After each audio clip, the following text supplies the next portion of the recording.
بسم اللہ الرحمن الرحیم۔ سن سکو تو سنو میں خوش آمدید۔ ناول ہے برزخ، جو لکھا ہے نگر سیما نے۔ قسط نمبر 2 کے ساتھ آپ کی خدمت میں حاضر ہیں۔ آپ کو کیسا لگ رہا ہے یہ آپ ہمیں کامنٹ باکس میں ضرور بتائیے گا، اور ہمارے چینل کو سبسکرائب کیجیے گا اور بیل آئیکن کو پریس کیجیے گا تاکہ آنے والی تمام ناولز آپ کو بر وقت ملتے رہیں۔ شکریہ۔ 1946 کا سورج غروب ہونے کو تھا اور 1947 کا سورج طلوع ہونے کی تیاریاں کر رہا تھا۔ 1947 جس میں دنیا کے نقشے پر ایک نیا ملک ابھرنے والا تھا، ایک ایسا ملک جو نظریاتی بنیادوں پر قائم ہونے والا تھا، جس کا خواب قائد اقبال نے دیکھا تھا، لیکن جس کی تعبیر دیکھنا ان کی قسمت میں نہ تھا۔ اسی 1947 کی پہلی صبح کو سورج کی پہلی کرن جب سانتا ہار کے آسمان پر مسکائی، اور اس کی مسکراہٹ میں بہت سارے لوگوں نے آنے والی خوشیوں کی نوید پائی تھی۔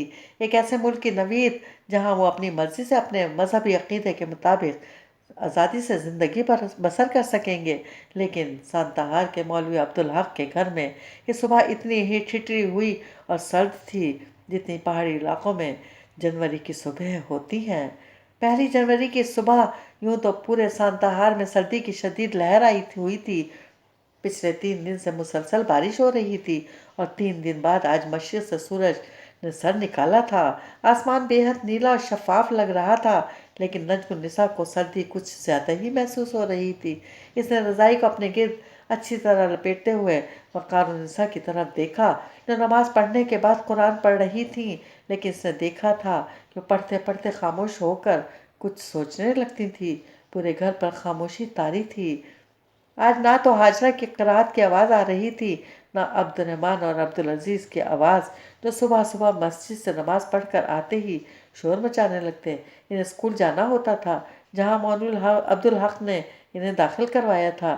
یہ اسکول مشنری نہیں تھا، لیکن یہاں سر سید احمد خان کے نظریے کے مطابق اسلامی تعلیم کے ساتھ ساتھ انگریزی تعلیم کا بھی انتظام تھا۔ یہ اسکول تھوڑا دور تھا، اور قاسو دادا کے سائیکل رکشے میں بیٹھ کر جانے کے باوجود انہیں آدھا گھنٹہ لگ جاتا تھا۔ آج شاید دونوں اسکول نہیں جا رہے تھے، یا اب اسکول میں محترمہ کی 1 ہفتے کی چھٹیاں ہو گئی تھیں۔ رضائی میں منہ دیے ہوئے اس نے سوچا، اور آج تو عبدالعالی بھی خاموش ہیں۔ حالانکہ جب سے محمد سعید گیا تھا، وہ صبح اٹھتے ہی جو رونا شروع کرتا تو پھر گھنٹہ بھر تک روئے ہی چلا جاتا۔ جانے اسے کیا تکلیف تھی۔ مولوی عبدالحق حاجرہ کے کہنے پر دوبارہ اسے حکیم صاحب کے پاس بھی لے گئے، لیکن حکیم صاحب نے کہہ دیا تھا، بچے کو کوئی بیماری نہیں، بس بچھوڑے کا روگ لگا ہے، بچہ ہے، کچھ روز میں اتر جائے گا بخار بھی۔ اور مولوی عبدالحق حکیم جی کی بات سن کر یکدم چپ ہو گئے تھے۔ ان کا تو پورا تن اس آگ میں سلگ رہا تھا۔ وقار النساء اور حاجرہ کو اس نے کتنی ہی بار روتے دیکھا تھا۔ مولوی عبدالحق کے شانے جھک گئے تھے۔ یہ تو اپنے گھر کے افراد تھے، لیکن عبدالرب گھنٹوں ان کے گھر آ کر باحسین میں بیٹھا رہتا، اس کی موٹی موٹی آنکھیں آنسوں سے بھری رہتی۔ اتنا دکھ تو میں نے کاجل کے جانے پر بھی محسوس نہیں کیا تھا۔ ایک روز اس نے کاجل کے راز میں نجم الحسن کو بھی شریک کر لیا تھا۔ میں کل سارا دن بڑے نالے کے ساتھ ساتھ چلتا رہا کہ شاید کہیں کسی جگہ اس کی لاش پھنسی ہو، اور کبھی بتاتا ہے کہ وہ پلیا کے نیچے نالے کے پاس درختوں کی شاخوں میں اسے کھوجتا رہا۔ چھوٹی آپا، وہ اکثر وہاں بیٹھا رہتا تھا پلیا پر، کیا پتا پاؤں رپٹ گیا ہو۔ وہ اکثر جنگلے پر جھک کر نیچے پانی میں پتھر پھینکتا رہتا تھا، کیا پتا چکر آیا ہو اور وہ سر کے بل نیچے گر گیا ہو پانی میں، اور اس کا سر کسی پتھر سے لگ کر پھٹ گیا ہو۔ اور آپ چاچا سے کیوں نہیں کہتی، وہ شوبی بھیا سے کہیں وہ نالے میں جال پھینکے، کیا پتا وہ ابھی تک نیچے ہی پتھروں میں پڑا ہو۔ وہ کاکا سادھو تو بڑا تیراک ہے، اس سے کہو غوطہ لگا کر دیکھے، وہ کہتا رہتا، اور نجم النساء چپ سنتی رہتی۔ جب تھک جاتا تو رونے لگتا، یا پھر کوئی نئی سوچ اس کے ذہن میں آ جاتی، ادھر جنگل میں ٹائیگر ہے، چھوٹی آپا، اتنا بڑا قاسو دادا نے خود دیکھا ہے، جوڑا ہے، میں نے بھی رات کو اس کی دھاڑ سنی کئی بار، کیا پتا وہ اٹھا کر لے گیا ہو۔ چاچا سے کہو نا ایک بار جنگل میں پارٹی بھیجے، کیا پتا کہیں اس کی ہڈیاں تسلی تو ہو جائے گی نا چھوٹی آپا، کم از کم بیچ میں تو لٹکے نہ رہیں گے، قرآن پڑھ کر بخشیں گے، فاتحہ دلوایا کریں گے۔ یہ کیا کہ وہ میلے میلے کرتے سے آنسو پوچھتے ہوئے بولتا رہتا۔ نجم النساء چپ چاپ اسے دیکھے جاتی اور ایک بار بھی نہ کہہ پاتی کہ وہ تو اپنا بستہ بھی ساتھ لے گیا ہے اور اپنی کتابیں بھی۔ مولوی عبدالحق نے چپکے چپکے اسے ہر جگہ تلاش کر لیا تھا، آس پاس کے سارے مشنری اسکولوں میں دیکھ لیا تھا، سانتا ہار کے اس گرجے میں تو وہ اسی رات چلے گئے تھے۔ جب شام ڈھلے گھر آنے پر پریشان حال حاجر نے بتایا تھا، محمد سعید صبح سے گھر پر نہیں ہے، میں نے کہا تھا اسے گھر سے مت نکلنے دینا جب تک اس کے دماغ سے ایک خناس نہ نکل جائے۔ وہ پہلے ناراض ہوئے تھے، پھر اسی وقت گھر سے نکل گئے تھے، اور کچھ ہی دیر بعد وہ گرجے کے بڑے پادری کے سامنے بیٹھے محمد سعید کے متعلق پوچھ رہے تھے۔ نہیں، اس نام کا کوئی لڑکا ادھر نہیں آیا، پھر ہم نابالغ لڑکوں کو نہیں رکھتے۔ پادری نے سینے پر صلیب کا نشان بنایا۔ پادری صاحب دیکھیے، وہ نادان ہے، نابالغ ہے، اگر کسی کے ورغلانے میں آ کر ادھر آیا ہے تو اللہ کے واسطے اسے مت چھپائیں۔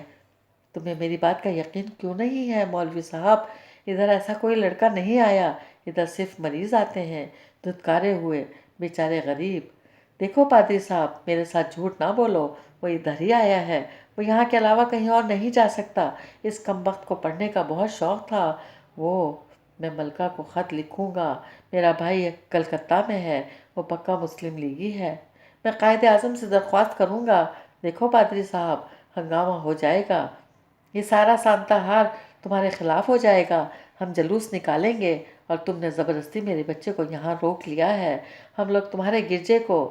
تم بہت معصوم ہو مولوی، یہاں کے لوگ کبھی بھی ہمارے خلاف نہیں ہو سکتے، ہم ان کے مریضوں کا علاج کرتے ہیں، یہ بھوکے ہوں تو دان بانٹتے ہیں، ان کے مریضوں کو دیکھ بھال کرتے ہیں، وہ مریض جن کی دیکھ بھال گھر والے بھی نہیں کرتے۔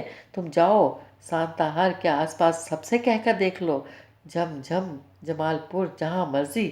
پادری کے ہونٹوں پر تنزیہ سی مسکراہٹ تھی۔ تم ہماری بات کا اعتبار کرو، تمہارا لڑکا ادھر نہیں آیا، ہم کسی کے ساتھ زبردستی نہیں کرتے مولوی صاحب۔ ہاں، کوئی اپنی مرضی سے ادھر آئے تو ہمارا دامن بہت وسیع ہے۔ مولوی عبدالحق کی آنکھوں میں بے بسی پانی بن کر پھیلی تو پادری کا لہجہ مزید نرم ہو گیا۔ مجھے تم پر ترس آتا ہے مولوی، تم ایسا کرو، ادھر اسپتال والے حصے میں بھی دیکھ لو، کبھی کبھی نوجوان لڑکے ادھر کام کے لیے آ جاتے ہیں، کیا کریں، ادھر ہمارے پاس نرسوں کی بہت کمی ہے اور مریض زیادہ ہیں، کیا پتہ پیسہ کمانے کے لیے وہ ادھر نوکر ہو گیا ہو، نوکروں کی رہائش کا انتظام بھی ادھر ہے، لیکن یہ سب تمہیں ولیم صاحب سے معلوم ہوگا، وہی جانتے ہیں کون آیا کون گیا۔ اور مولوی عبدالحق نے ہاسپٹل کا کونا کونا چھان مارا تھا، حالانکہ ولیم صاحب نے بتا دیا تھا کہ ان کے پاس کوئی 13 سالہ خوبصورت لڑکا کام کے لیے نہیں آیا۔ وہیں انہوں نے قاسو دادا کی بہو کو دیکھا تھا، ایک بیڈ پر لیٹی خالی خالی آنکھوں سے چھت کو دیکھ رہی تھی، اس کے سارے چہرے پر سفید داغ تھے، انگلیوں کی پوریں زخمی تھیں، پاؤں پر بھی زخم تھے اور انگلیاں جھڑ چکی تھیں۔ بہو، یہاں کوئی لڑکا تو نہیں دیکھا تم نے؟ وہ بغیر کسی خوف کے اس کے پاس بستر پر بیٹھ گئے تھے۔ نہیں مولوی صاحب، اس نے نفی میں سر ہلا دیا۔ تمہیں یاد ہے میرا بیٹا محمد سعید، وہی جو قرآن حفظ کر رہا تھا، اس وقت دیکھا تھا جب آپ کلکتہ نہیں گئے تھے؟ ہاں ہاں، وہی، اب بھی ویسا ہی ہے بالکل، ذرا نہیں بدلا، بس قد لمبا ہو گیا ہے، تو بس اس کا دھیان رکھنا، جب بھی نظر آئے مجھے کسی نہ کسی ذریعے سے فوراً خبر کر دینا، ویسے میں خود بھی خبر لیتا رہوں گا۔ اور قاسو دادا کی بہو کے مرنے تک وہ مشنری اسپتال جا کر اسے پوچھتے رہتے تھے۔ اب تو انہیں بھی عبدالرب کی بات سچ لگنے لگی تھی، اور نجم النساء کو بھی عبدالرب کی باتیں سچ لگنے لگی تھیں۔ اور ایک شام جب برستی موسلادھار بارش میں چھاتا تانے مولوی عبدالحق گھر میں داخل ہوئے تو ان کے کرتے کی جیب میں ایک خط بھی تھا۔ یہ خط عبدالرزاق نے کلکتے سے بھیجا تھا، اور مدرسے سے واپسی پر وہ ڈاک خانے سے لیتے آئے تھے۔ اس خط نے نجم النساء کے یقین کے پرخچے اڑا دیے۔ کلکتہ سے آنے والا یہ خط مولوی عبدالحق کے چھوٹے بھائی کا تھا۔ اس نے لکھا تھا، بھائی صاحب، کل میں یوں ہی مولوی سلامت سے ملنے ذکریہ اسٹریٹ کی طرف نکل گیا، واپسی پر جب میں ملہوترا صاحب کی کلینک کے پاس رکا تو میں نے اسے دیکھا، وہ محمد سعید ہی تھا، 100% محمد سعید، لیکن اس نے انگریزی لباس پہنا ہوا تھا۔ میں اس کی طرف جانا ہی چاہتا تھا کہ ایک فرنگی سے باتیں کرتا ہوا روڈ پر کھڑی پٹن میں بیٹھ گیا۔ میرا خیال ہے بھائی صاحب وہ ادھر بڑے انگریزی اسکول میں پڑھتا ہے جہاں صاحب لوگوں کے بچے پڑھتے ہیں۔ میں کل جاؤں گا ادھر اسکول میں اور پتہ کروں گا۔ اس نے دیکھا کہ کاغذ طے کرتے ہوئے مولوی عبدالحق کے ہاتھ کانپ رہے تھے۔ پھر انہوں نے عبدالعزیز کو آواز دے کر کاغذ قلم منگوایا اور عبدالرزاق کو خط لکھنے لگے۔ تمہیں غلط فہمی ہوئی ہے عبدالرزاق، وہ محمد سعید نہیں ہوگا۔ محمد سعید کو تو چیتے نے چیر پھاڑ دیا تھا۔ عبدالرب نے خود دیکھا تھا۔ وہ سعید بابو ہیں، نہ ان کا بیٹا ہے۔ عبدالرب نے بہت دنوں بعد بتایا کہ تمہیں نہ لکھا کہ اب کیا لکھیں، خواہ مخواہ دکھی ہوں گے۔ نجم النساء نے غیر ارادی طور پر ہی خط کے مضمون پر نظر ڈالی۔ پھر مولوی عبدالحق کے آنسو خط پر گرنے لگے تھے۔ انہوں نے قلم ایک طرف رکھ دیا تھا۔ خط یوں ہی ادھورا پڑا رہ گیا تھا۔ پتہ نہیں پھر انہوں نے خط مکمل کر کے عبدالرزاق کو کلکتہ بھیجا تھا یا نہیں، لیکن چھوٹے سے کمرے میں ادھر سے ادھر ٹہلتے ہوئے انہوں نے بے حد سرد آواز میں سب کو مخاطب کیا تھا۔ سنو، وقار النساء، نجم النساء، عبدالعزیز، عبدالرحمن اور ہاجرہ، آج کے بعد محمد سعید کا نام کوئی اس گھر میں نہیں لے گا۔ آج کے دن وہ مر گیا، بلکہ وہ اسی دن مر گیا تھا جب وہ اس گھر سے باہر نکلا تھا۔ سن رہے ہو نا تم سب؟ ان کی آواز کی ٹھنڈک نجم النساء نے اپنے اندر اترتی محسوس کی تھی۔ وہ مرتد ہو گیا ہے اور اس کا قتل واجب ہے۔ بچہ ہے، ناسمجھ ہے۔ مولوی صاحب آگ کو لال سمجھ کر لپک رہا ہے۔ آپ کل ہی کلکتہ جا کر چپ ہو جاؤ ہاجرہ۔ ان کی آواز پہلے سے زیادہ سرد تھی۔ میں نے جو کہا ہے وہ سب نے سن لیا ہے نا؟ آج کے بعد محمد سعید کا نام اس گھر میں کوئی نہیں لے گا، یوں جیسے وہ کبھی تھا ہی نہیں۔ پھر وہ تیز تیز قدموں سے چلتے ہوئے برستی بارش میں چھاتا لیے بغیر باہر نکل گئے تھے۔ گھر کے اندر ایک جامد خاموشی چھا گئی تھی اور اس خاموشی کو کبھی کبھی ہاجرہ کی سسکیاں توڑ دیتی۔ کیا ہی اچھا ہوتا اگر سعید مر جاتا تو وہ اسے یاد کر کے روتی، اونچی آواز میں اس کی باتیں کرتی، ہر جمعرات کو فاتحہ دلواتی، قرآن پڑھ پڑھ کر بخشتی۔ وہ اس گھر کی چار دیواری کے اندر کسی یاد کی صورت میں موجود تو رہتا، لیکن اس کے اندر ایک گہرا سناٹا اتر آیا۔ ہنری آنکھیں موندے صوفے پر اس طرح لیٹا ہوا تھا کہ اس کی دونوں ٹانگیں صوفے پر اس طرح سامنے رکھی سینٹر ٹیبل پر تھیں اور فون کی بیل مسلسل وقفے وقفے سے ہو رہی تھی، لیکن وہ یوں بے نیاز سا لیٹا ہوا تھا جیسے اسے کوئی آواز نہ آ رہی ہو۔ پھر شاید کوریڈور میں رکھے فون کو ولسن نے اٹھا لیا تھا۔ ڈاکٹر صاحب کا فون۔ ہنری بابا۔ ولسن دروازے پر نمودار ہوا۔ کہہ دو میں بات نہیں کرنا چاہتا، ہنری نے آنکھیں موندے ہوئے کہا۔ وہ کہہ رہے ہیں صرف ایک بار مجھ سے بات کر لو۔ ولسن نے جان رابرٹ کا پیغام اس تک پہنچایا، لیکن اب کی بار اس نے کوئی جواب نہ دیا۔ ولسن چند لمحے یوں ہی وہیں کھڑا اسے دیکھتا رہا۔ اس کا خیال تھا شاید ہنری نے بہت زیادہ پی رکھی ہے، ورنہ بھلا وہ ایسا کیسے کہتا؟ جان رابرٹ اور ہنری کی ایک دوسرے سے محبت سے وہ واقف تو نہیں تھا۔ ہنری نے اس کو واپس جاتے محسوس کیا اور پھر اس کی اونچی آواز اس کے کانوں میں آئی۔ ہنری بابا شاید بہت زیادہ پیے ہوئے ہیں۔ ہنری کے ہونٹوں پر ایک طرف سی مسکراہٹ ابھری۔ میں نے پی نہیں ولسن، لیکن میرا دل چاہ رہا ہے پی لوں، اتنی کہ مجھے کچھ یاد نہ رہے، کچھ بھی نہیں، نہ ڈیڈ، نہ نورالعین، نہ کچھ اور۔ 3 دن سے جان رابرٹ کا فون آ رہا تھا، دن میں کئی بار آتا، لیکن وہ اٹینڈ نہیں کر رہا تھا۔